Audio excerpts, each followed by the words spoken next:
And if you use my special link, you will also get an extra 20% discount on your purchase. How to buy a business email from Hostinger? First of all, go to the link in the description and click on it. This will open the official Hostinger website. Now go to the top menu, click on Services, and then select Business Email. After that, click on the Claim Deal button.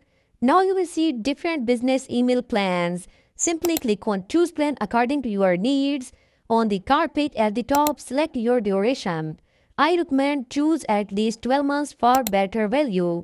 Next, you will see the option for mailboxes. You can increase or decrease it depending on how many email accounts you need. Then you will see mailbox storage. You can choose between options like 30 GB or 50 GB if you need more storage. Now scroll down to the domain section. Search for your unique domain name here. If it's available, you will get it free for 1 year. Just select it. And if you use my special link, you will also get an extra 20% discount on your purchase. After that, click on Continue. Now create your account, add your basic details, and complete the payment. After that, you will be redirected to your Stinger dashboard. And that's it.